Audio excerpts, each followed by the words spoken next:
हर घर की कहानियाँ टीवी। पूर्वी अपनी जेठानी मालिनी के साथ रहती है। दोनों के बीच कभी बनती कभी नहीं बनती और दोनों हर वक्त बस लड़ती रहती हैं। पूर्वी, तुम्हें जरा भी अकल नहीं है क्या? अरे तुमने आज चाय में चीनी की जगह नमक मिला दिया है। नालायक, डोबी, डफर। हाँ पूर्वी बहू, बहुत घटिया बनाई है तुमने चाय। ओह नो, गलती से मिस्टेक हो गई। वो मैं अरे यूं बकरे की तरह मैं मत करो। अब हमें अच्छे से पता है कि ये क्यों हुआ है।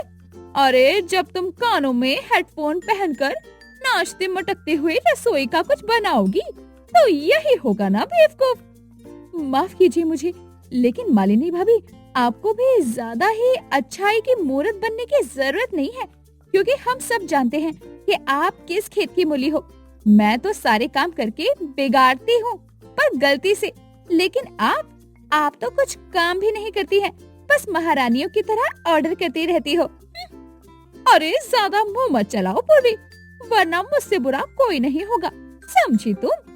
हर बार यही घिसा पीटा हुआ डायलॉग मारती रहती हैं आप। भाभी, आपको और कुछ आता भी है क्या? कुछ करके दिखाती तो हो नहीं, बस बोल बच्चन हो आप। फिर एक दिन जब मालिनी को अपनी सहेली के घर किटी पार्टी के लिए जाना होता है, तभी उसके पास कुछ नया सा पहनने के लिए नहीं होता और वो अपने कबर्ड को देखते हुए कहती, अरे यार मेरे पास तो कुछ भी नहीं है, सब कुछ पहन चुकी हूँ मैं। हाल ही में पूर्वी एक नई साड़ी लाई है, वो गुलाबी रंग की। अगर मुझे वो मिल गई तो मैं कितनी सुंदर लगूंगी। एक काम करती हूँ, उससे जाकर मांग लेती हूँ वो साड़ी। मालिनी पूर्वी के कमरे में जाती है, जहाँ पूर्वी हेडफोन लगाते हुए नाच रही होती है। तमा तमा लोगे, तमा तमा लोगे तमा। अरे पूर्वी सुनो तो। अब क्या हो गया भाभी, क्यों आई हो मेरे कमरे में मुंह उठाकर? अरे पूर्वी, मुझे वो दरअसल मुझे ना तुम्हारी वो हाल ही में ली हुई गुलाबी साड़ी चाहिए। वो बहुत खूबसूरत साड़ी है, इसलिए प्लीज मुझे दे दो ना वो। मैं उसे पहनकर अपनी सहेलियों के साथ किटी पार्टी के लिए जा रही हूँ। नहीं नहीं, वो साड़ी आपको क्यों दूं? मैं वो साड़ी आपको नहीं देने वाली हूँ। वो मुझे राजेश जी ने एनिवर्सरी में गिफ्ट की है और अभी तक मैंने ही उस साड़ी को नहीं पहना है, तो मैं आपको पहले पहनने का हक क्यों दूं? अरे कितना झूठ बोल रही हो तुम पूर्वी। मैं अच्छी तरह से जानती हूँ कि तुमने उसे एनिवर्सरी की रात को ही पहना था और देवर जी और तुम दोनों छत पर छोटा सा एनिवर्सरी सेलिब्रेशन भी कर रहे थे। हाँ, वो जो भी हो, लेकिन मुझे आपको गुलाबी साड़ी नहीं देनी तो नहीं देनी, बस।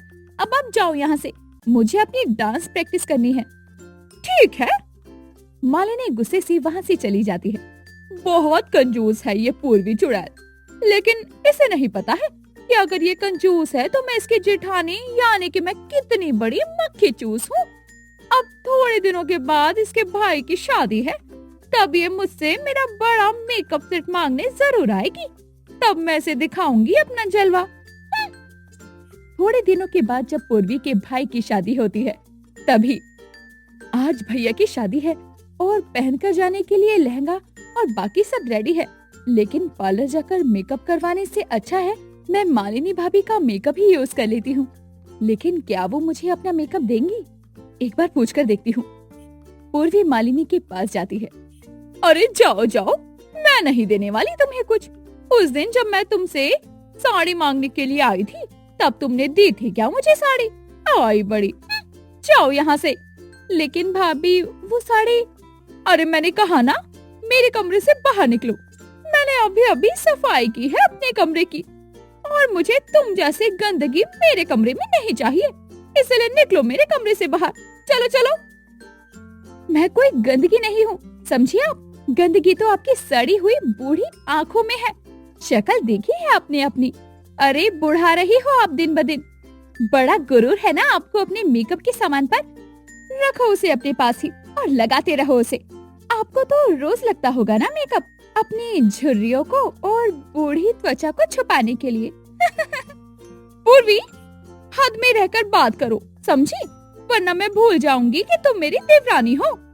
मैं हद में रहकर ही बात कर रही हूँ भाभी। आपको लगता है कि दुनिया में सब कुछ सिर्फ आपके ही पास है, लेकिन ये आपकी गलतफहमी है, क्योंकि आपसे ज्यादा चीजें मेरे पास है। और अब मैं शहर के महंगे पार्लर में जाकर महंगा मेकअप भी करवाऊंगी। आपकी सड़े हुए 2 कौड़ी के मेकअप सेट की अब मुझे जरूरत नहीं है। आप ही रखो अपना ये 2 कौड़ी का मेकअप सेट। पूर्वी की बच्ची, तेरी ऐसे की तभी दोनों देवरानी जेठानी में खूब लड़ाई होने लगती है। तभी सास लता आकर उन्हें रोकते हुए कहती है, अरे कलमुहियो, करम जलियो, कितनी नालायक हो तुम दोनों की अकल क्या घास चरने चली गई है क्या? छोटी बच्ची हो क्या दोनों? आइंदा से तुम दोनों ने लड़ाई की तो देखना मैं क्या हाल करूंगी तुम दोनों का। लेकिन माँ जी, ये मेरी कंजूस देवरानी ही है जो सारे फसाद की जड़ है। नहीं माँ जी, मेरी मक्खी चूस जेठानी है ना, वो सारी फसाद की जड़ है। ये तो इस धरती पर ही बोझ है, बोझ। हाँ। अरे बस बस, अब तुम दोनों साथ में सही से अच्छे से प्यार से रह लो और घर के काम ठीक से करो। अगर तुम प्यार से ना रही और घर के काम ठीक से ना किया तो मैं तुम दोनों को ही जायदाद में से फूटी कौड़ी नहीं दूंगी और बेदखल कर दूंगी, समझी तुम दोनों? क्या? नहीं नहीं, ऐसा मत करना माँ जी, हम दोनों अब से बिल्कुल भी नहीं लड़ेंगे। क्यों मालिनी भाभी? हाँ हाँ, हम दोनों साथ में प्यार से रहेंगे और साथ ही घर के काम भी अच्छे से करेंगे और आपको शिकायत का भी मौका नहीं देंगे। लेकिन प्लीज हमारे साथ इतना बड़ा अन्याय मत करना माँ जी। अगर तुम दोनों चाहती हो कि तुम दोनों के साथ ऐसा अन्याय ना हो तो मैंने जैसा कहा है वैसा करो, मेरी आज्ञा का पालन करो। जी मम्मी जी, जी मम्मी जी। जायदाद के लालच के चलते दोनों देवरानी जेठानी पूर्वी और मालिनी घर के सारे काम एकदम अच्छे से करने लगते हैं और साथ ही आपस में भी मिलजुल कर प्यार से रहते हैं। पूर्वी, तुम वो फुलके सेक दो, मैं सब्जी बना देती हूँ। ठीक है भाभी, आप चाहो तो सब्जी की जगह सलाद बना दीजिए, क्योंकि सेव की सब्जी मुझे जल्दी जल्दी बनानी आती है, इसीलिए कोई दिक्कत नहीं होगी। ठीक है पूर्वी, जैसा तुम्हें ठीक लगे, कोई बात नहीं। पूर्वी और मालिनी के बीच इतनी समझदारी भरे रिश्ते को देखकर लता को बहुत खुशी महसूस होती है। अरे चलो, अच्छी बात है, ये दोनों जानी दुश्मन से बहनों की तरह तो रहने लगी। बस ऊपर वाला करे इन दोनों में यूं ही प्यार बना रहे, ताकि घर में झगड़े भी कम हो और साथ ही सारे काम भी अच्छे से हो जाए। ऐसे ही 1 महीना गुजर जाता है और फिर एक दिन, मालिनी भाभी, 1 महीने से हम दोनों इतने मिलजुल कर एक साथ रह रहे हैं, मुझे पूरा यकीन है कि अब तो माँ जी अपना फैसला बदल ही देंगी। हाँ पूर्वी, आज ही जाकर हम दोनों माँ जी से हमें जायदाद में हिस्सा देने की बात करते हैं। हाँ भाभी। मालिनी और पूर्वी दोनों लता के पास जाते हैं और उससे जायदाद का हिस्सा मांगते हैं। माँ जी, अभी तो हम दोनों अच्छे से रहने लगे हैं ना, अब तो आपको जायदाद का हिस्सा हम दोनों के नाम पर करना ही होगा। हाँ हाँ माँ जी, पूर्वी एकदम सही कह रही है। संत कबीर कह कर गए हैं कि कल करो सो आज करो, आज करो सो अभी। अरे मेरी प्यारी चालाक और चंट बहुओं, तुम दोनों को क्या लगा कि तुम दोनों की ही ये बूढ़ी जो सास है ये बेवकूफ है? अरे मैं अच्छी तरह से जानती हूँ तुम दोनों को। अभी मुझसे हिस्सा ले लोगी और फिर अपनी पुरानी हरकतें दोहराने लगोगी, इसीलिए मैं इतनी जल्दी तुम दोनों को कुछ नहीं देने वाली। चलो अब जाओ यहाँ से और अपने अपने सारे कामों को निपटाओ। लालची लोभी और तो शर्म नहीं आती तुम्हें? क्या क्या?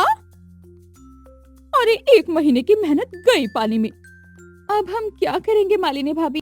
पूर्वी और मालिनी दोनों अच्छे से काम करती हैं और साथ रहती हैं और उन दोनों की सास लता उन्हें कभी जायदाद में से हिस्सा देती ही नहीं है।